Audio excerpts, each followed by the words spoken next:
Hi everybody, it's Sharon from Blessed to Craft Designs. Welcome back to my channel. I am super excited to be here today. We are getting started, or we are continuing on with the getting ready for the holidays. You know, I've been uploading the videos with the ornaments and the Christmas trees that I've been putting up and all the decorations and everything. But one thing that I have not done for you all yet is a candle, and candles can make your house, it just kind of brings everything together when you or someone else walks in and they have that Christmas, you have that like cinnamon and apples and the fragrances just kind of going throughout the house. It just brings everything together. And who doesn't like just a awesome smelling candle? I love candles. I absolutely love them. I have them in several rooms in the house, and when I light mine, I make sure that I'm lighting them for a couple of hours because I just love the scents that they give off. And sometimes, well, a lot of times I do buy candles, but I'm like, you know what, since I buy so many, how about I learn how to make them? Y'all know I'm always learning how to do something different, something new, just to kind of keep my, to gain more skills and everything like that. So this video, I'm going to show you how to make candles for your home. It can be very inexpensive. I think I did one for you all. Was that the soap or the candle? I can't remember now. I don't know if I've ever made the candle videos for you all before. I'm thinking that I did one, but I decided I didn't want to use like a kit or anything like that. I've actually been purchasing some candle supplies, and again, it's kind of the next thing that I'm looking at doing. So I want you all to stay tuned with that.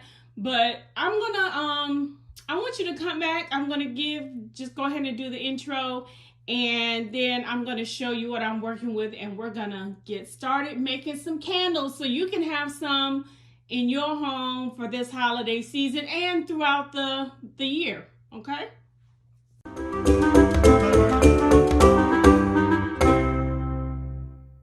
Okay, so let me show you the supplies that you're going to need.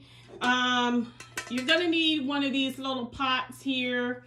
This is for you to put your wax and everything in. This is a 4-pound. You can buy these in a little kit on Amazon, and it comes in, I believe, a 1-pound pouring container. So you really don't need one this large. I just did it because, again, it's kind of one of the things that I've been doing recently. You're going to need your candle jars, and I just have these little small, I believe they're 4-ounce jars. I picked these up from Amazon as well. You can get, I think, 12 or 24 in a box.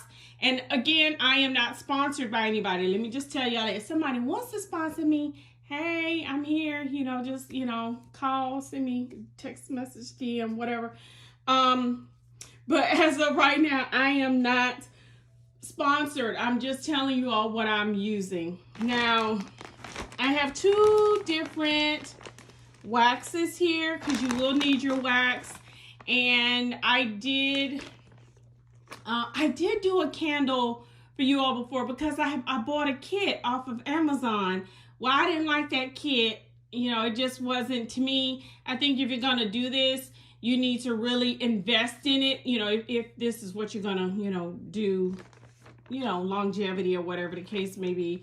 If you're going to do it right. So I've been researching over the last several weeks, months on different types of waxes. So I have 464 and also this natural blend container. I want to use the 464 today, and I hope I have enough because I always use 1 pound of wax every time I make candles. I don't make a large batch of them. I usually keep my batches kind of small.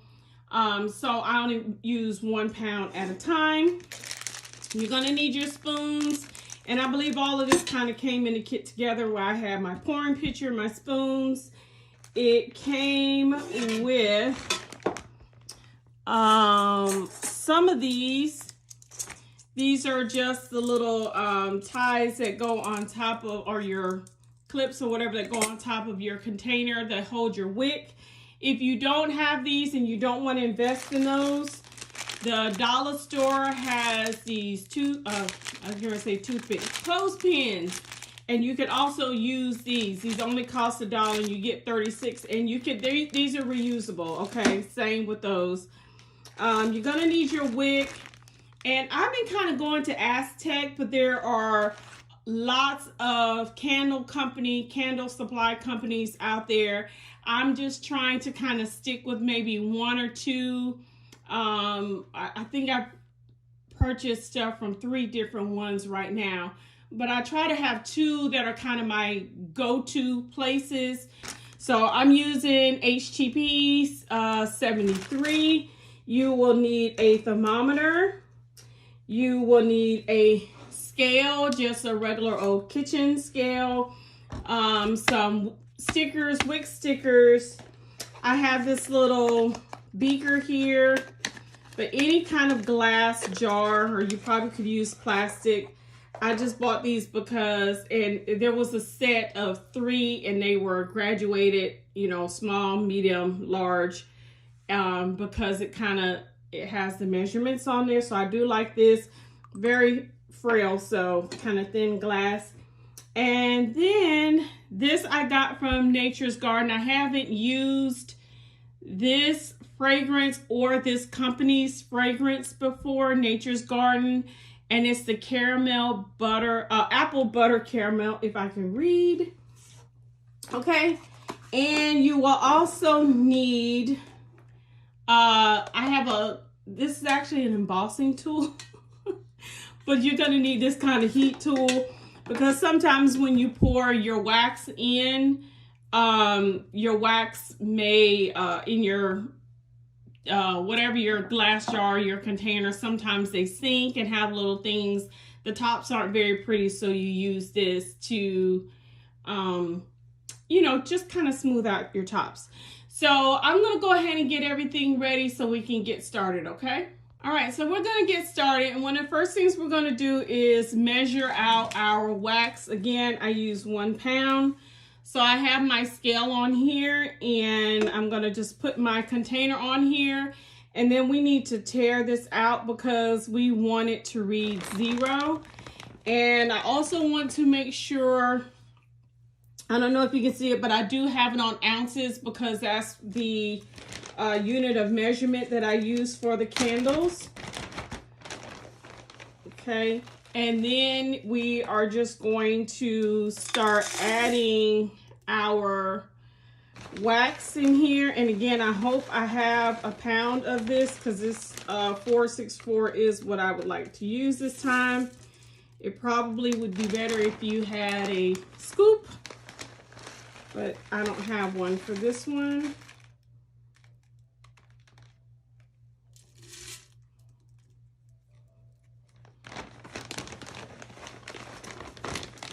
Let's see if I can just pour it. That might be easier.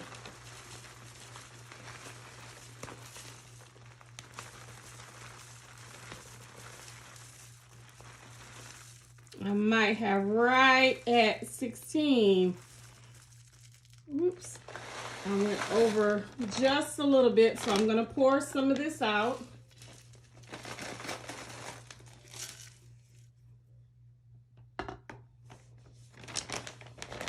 We're at 15.15, and I want exactly 16. I don't want to go over that amount.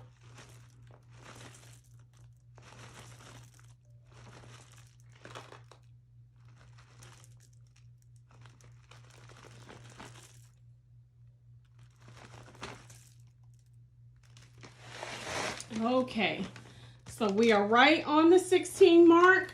So now what I'm going to do is take this. I have a double boiler, just a pot of water on medium. I'm just going to sit this in there, and I'm going to allow it to melt. I want my wax to get up to 185 degrees, and then I will take it off. But I'm gonna go and do that, and then I'm gonna come back and show you how we're gonna prep our jars. Okay, so while our wax is melting, we want to do two things. We want to go ahead and prep our jars. So I'm going to go ahead and just open all of these out. And we're going to put our wicks down in our jars. And we are also going to measure our fragrance oil. All right, so to put your wicks in, you're gonna take one of your wick stickers. You peel off the little piece of paper that's on there. These kind of remind me of glue dots. So you could probably use the same thing, use those if you don't have these particular wick stickers, or you can also use hot glue. I have not done that, but that is an option for you. And just try to get it in the center. That's very important when making a candle, is getting your wick in the middle. And then once you get your wick in there, you can go ahead, either you can put this on there now, or you can wait until after you pour it. It doesn't matter. I like to just go ahead and kind of have that on there. So again, these are the HTP 73, and they're 4.5 inches. So I'll do one more of these. All right, so just peel that off. Get that on there. And I'm just trying to find the center. There are methods that you can do to get your wick in the middle, exactly in the middle. I eyeball it, but they do have this neat little wick placement tool, and I've looked at it a couple of times. I have not decided if I want to invest in it yet. And then I'm gonna come back and show you how we're going to pour out our the fragrance oil. Okay, I'm back, and I'm going to check the temperature of my wax again. I think I'm just a little bit over 150, but I may go ahead and pour in my fragrance oil, because you're gonna have to stir for about 2 minutes. So I'm literally right at the 150, 151, 152. So I am literally right at that mark. So I'm gonna take this out. I'm gonna give it a little stir. And it doesn't take, to me, it doesn't take as long for it to cool down as, of course, it does to melt it and to get it hot. It's not just melting your wax, it's getting it up to the correct temperature. I'm learning that with candle making, it literally is like science, just the procedure and the process for making candles. You know, if you don't follow things correctly, it's not gonna come out right. And pour the fragrance oil in. Right, this whole container. And again, you have to stir for 2 minutes. I'm not gonna sit here and let you watch me stir this for 2 minutes, but you have to stir it really well, because you want your fragrance oil to, the kind of particles to merge with the particles from the wax. So stirring it is for 2 minutes is really a critical part, a critical step that you don't want to sidestep. And I'm not gonna sit here and let you listen to me bang on this container. Okay, so I'll be right back after I stir it for 2 minutes and get ready to pour. And what I'm going to do, what I'll show you here is me actually kind of measuring out my candle, because I want to put about 3.5 ounces in here in each one. And that way I know I am making all of my candles the same weight.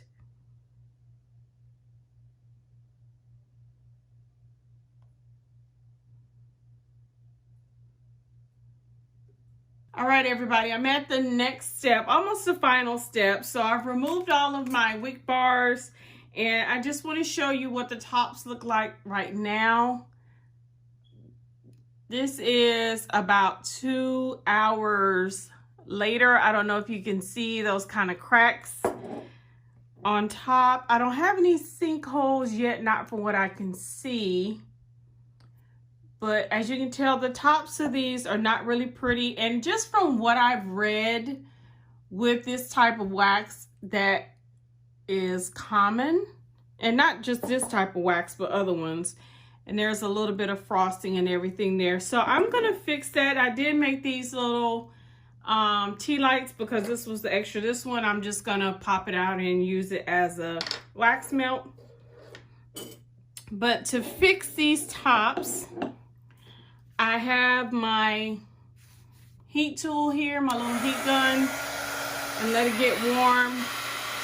And I'm just going to melt the top of my candle.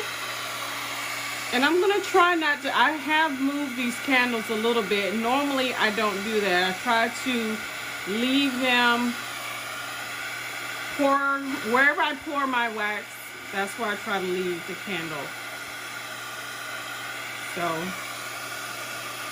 for maybe about 10 or 15 seconds, you're just melting. Let me see if I can get in a little bit closer.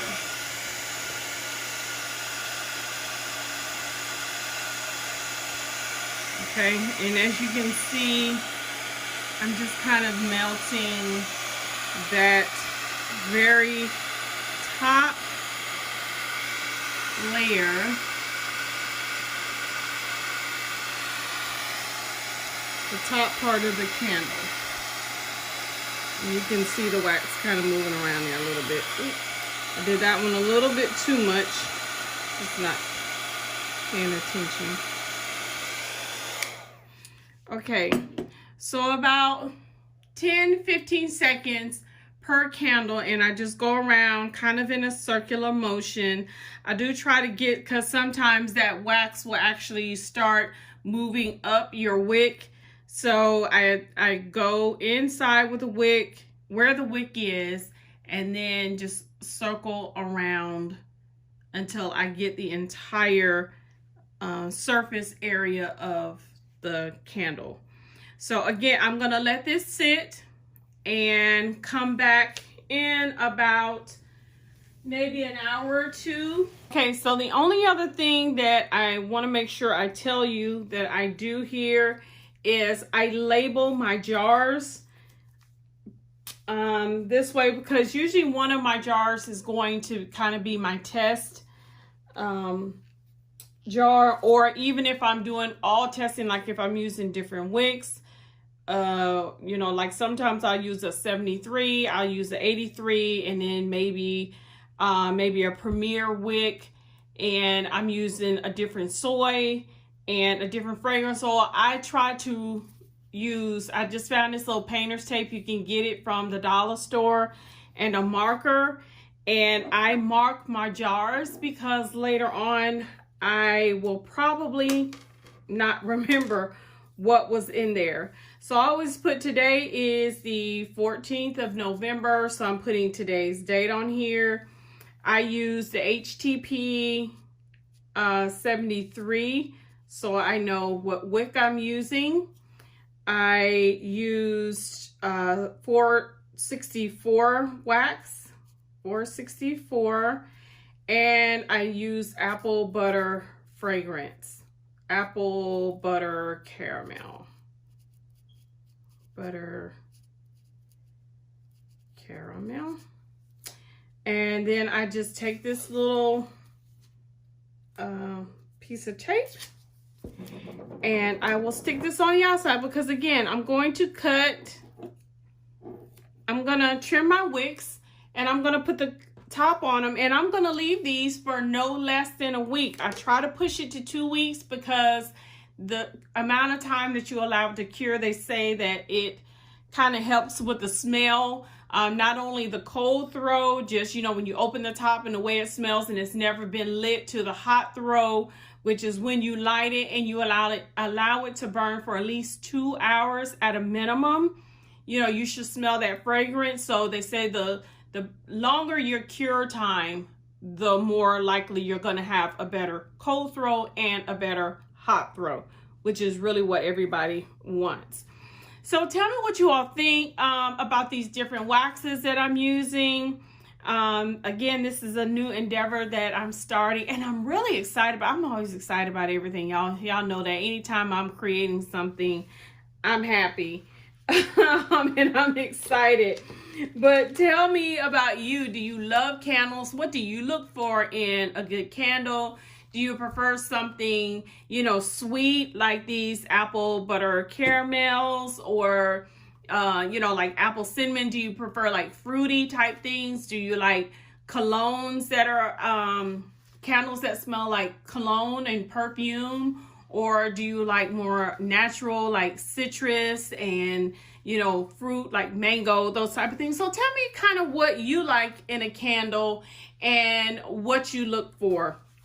Hopefully within the next few weeks, if it is not already up by the time I put this video together, you know, I'll have some things online that you can purchase from me, and even get some samples of some of the things that I have out. So please be on the lookout for that. Y'all know I'm always doing something, so y'all just look out for what I'm doing, and I want y'all to come with me, okay? Because this is super fun. A lot of work. It is a little bit of work, but it's fun to make a candle. Anything you make for yourself is always, to me, it's just, first of all, it's a blessing to be able to do it, and then just to sit back and enjoy what you've done, what you've made. I just like the way it feels. I just love doing that. So I don't want to keep rambling on. Please make sure, if you have not already done so, please subscribe to my channel.